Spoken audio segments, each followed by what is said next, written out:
वालेकुम दोस्तों, कैसे हैं आप सब। अल्लाह की रहमत से ठीक ही होंगे और हम भी बिल्कुल ठीक हैं, है ना। ठीक है ना। हाँ, तो अब हम आ गए हैं अपने अपने कुरान करीम की कुरान का हम कंटिन्यू करेंगे। तो हम शुरू करते हैं। बिस्मिल्लाहिर्रहमानिर्रहीम। शुरू करता हूँ अल्लाह के नाम से जो बहुत मेहरबान निहायत रहम करने वाला है।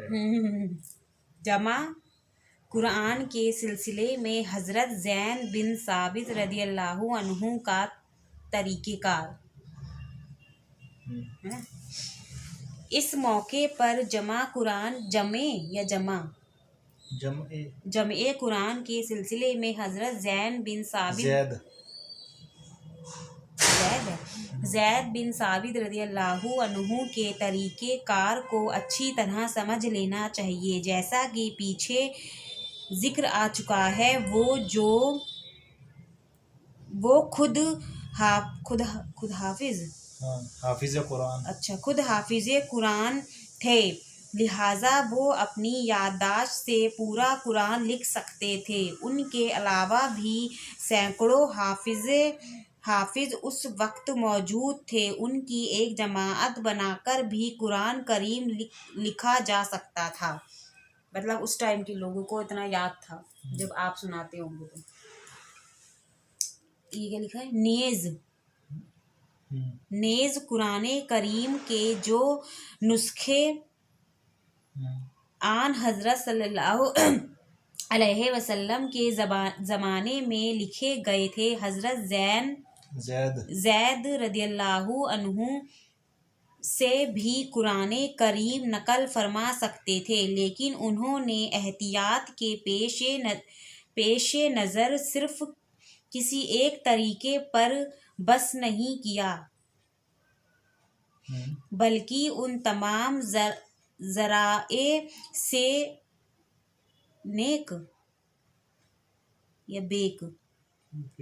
बेक वक्त काम लेकर इस वक्त तक कोई आयत अपने सहीफ़ों में दर्ज नहीं की, जब तक इसके मुतवातिर होने की तहरीरी और ज़बानी शहादतें नहीं मिल गईं। इसके अलावा आन हज़रत सल्लल्लाहु अलैहि वसल्लम ने कुरान करीम की जो आयत अपनी निगरानी में लिखवाई थी, वो मुख्तलिफ सहाबा रदियल्लाहु अन्हु के पास महफूज थी। हज़रत ज़ैद रदियल्लाहु अन्हु ने उन्हें यकजा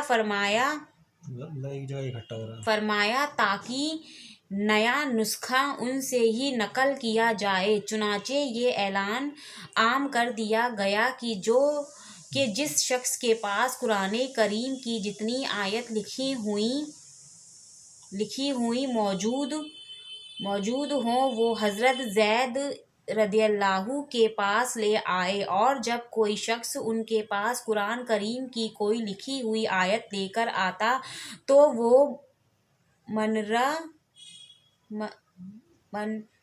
मनरजाजिल 4 तरीकों से इसकी तस्दीक करते थे। मतलब चेक करते थे कि सही है नहीं है। अच्छा, वो तरीके सबसे पहले अपनी याददाश्त से इसकी तौसीक करते। दूसरा, फिर हज़रत उमर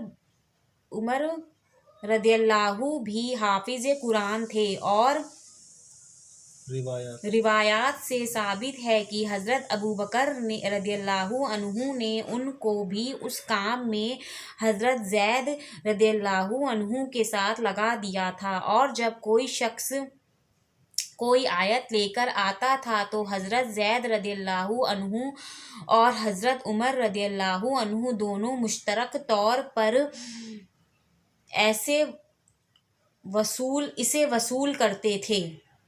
तीसरी, कोई लिखी हुई आयत उस वक्त तक कबूल नहीं की जाती थी जब तक दो काबिल एतबार गवाहों ने इस बात की गवाही ना दे दी हो कि ये आयत आन हज़रत सल्लल्लाहु अलैहि वसल्लम के सामने लिखी गई थी। इसके बाद उन लिखी हुई आयतों का उन मजमूओं के साथ मुकाबला किया जाता था तो जो मुख्तलिफ सहाबा रदियल्लाहु अन्हु ने तैयार कर रखे थे। हर जगह से इकट्ठे मतलब कोशिश ये थी कि चेक करते थे कि कुछ ऐसी गलत चीज़ ना लिख दें हम। अच्छा,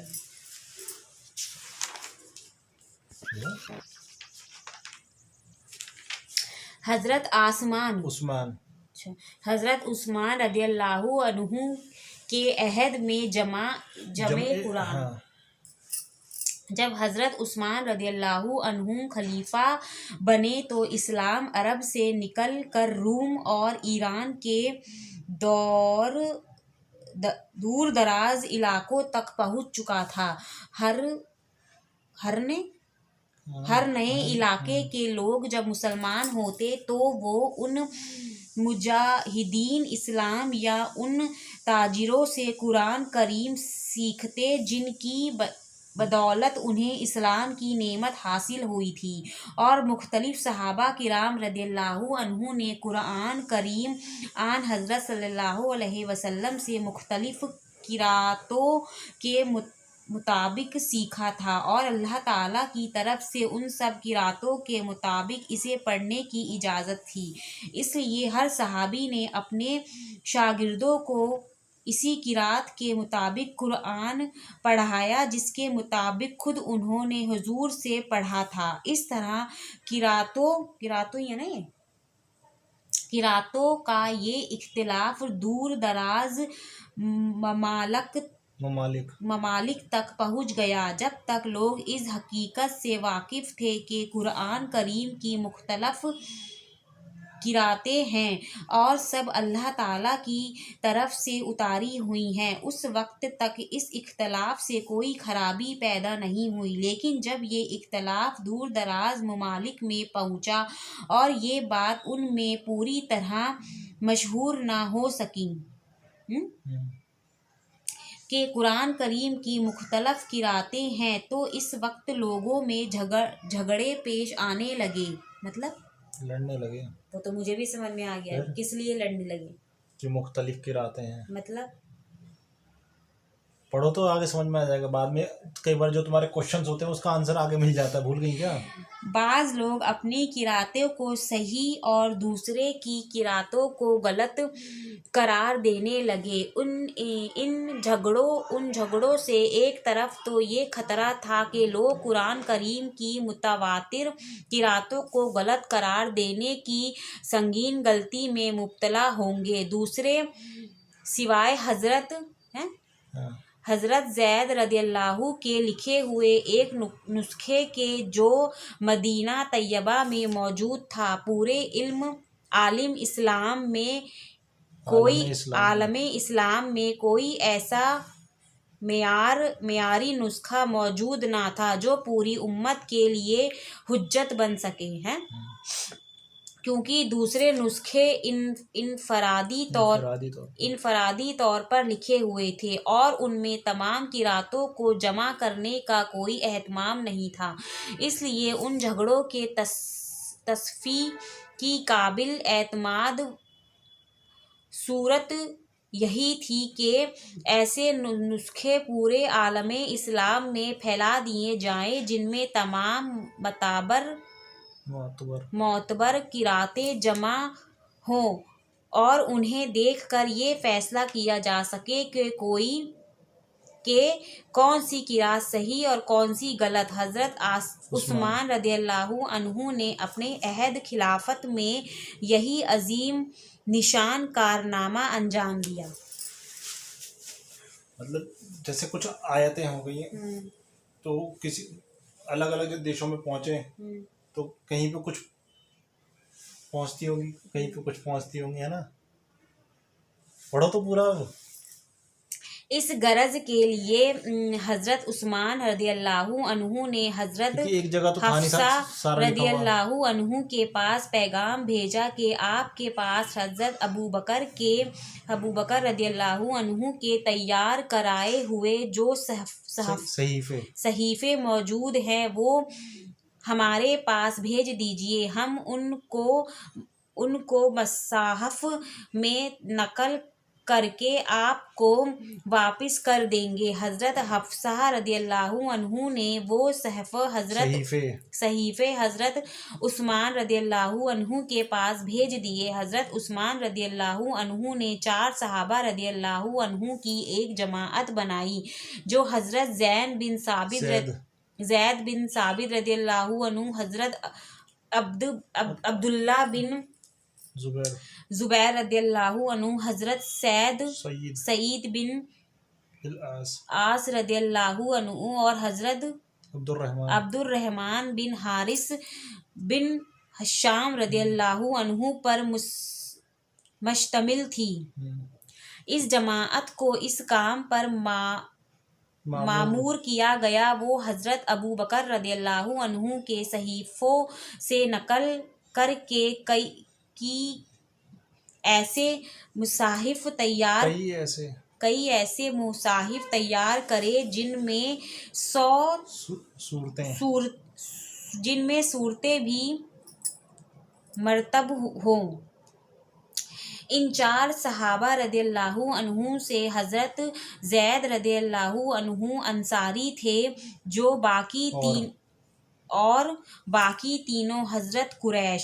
اس لیے حضرت عثمان رضی اللہ عنہ نے ان سے فرمایا کہ جب تمہارا اور زید رضی اللہ عنہ کا قرآن ان کے کسی حصے میں اختلاف ہو، یعنی اس میں اختلاف ہو کہ کون سا لفظ کس طرح لکھا جائے تو اسے قریش کی زبان کے مطابق لکھنا، اس لیے کہ قرآن کریم انہی کی زبان میں نازل ہوا ہے۔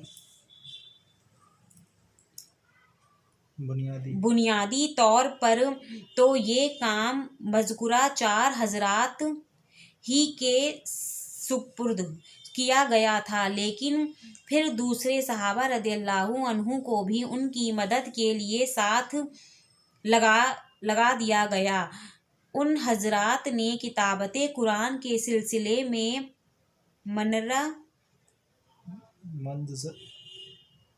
مندرجہ ذیل کام انجام دیے۔ پہلا، حضرت ابو بکر رضی اللہ عنہ کے زمانے میں جو نسخہ تیار ہوا تھا اس میں صورتیں مرتب نہیں تھی بلکہ ہر صورت الگ الگ تھی، لکھی ہوئی تھی۔ ان حضرات نے تمام صورتوں کو ترتیب کے ساتھ ایک ہی مصحف میں لکھا۔ دوسرا، قرآن کریم کی آیت اس طرح لکھی کہ ان کے رسم الخط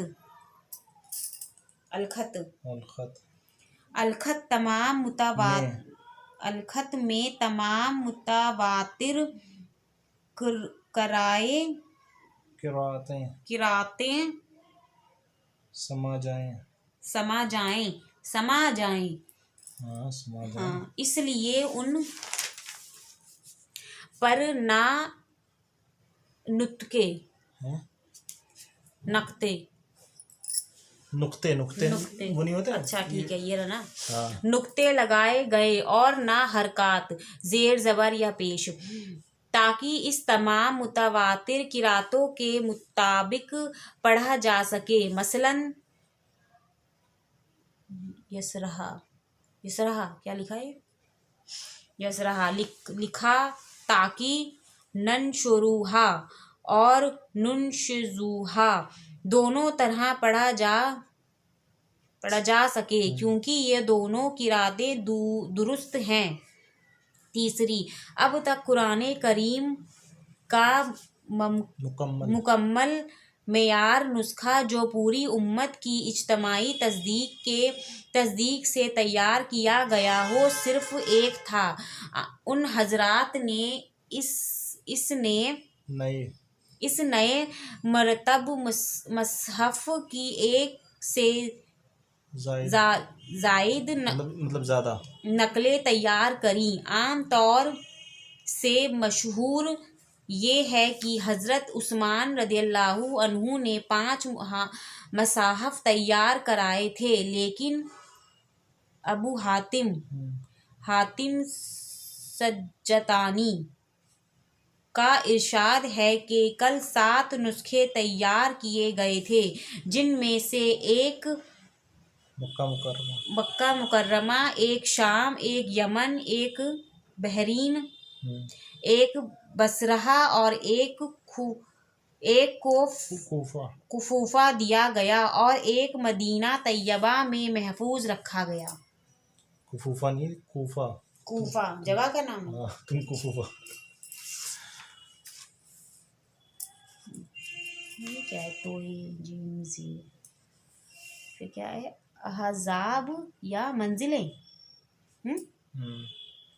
چلو اب آج کے لیے اتنا ہی صحیح ہے، اب ہم آگے اگلی ویڈیو میں دیکھیں گے۔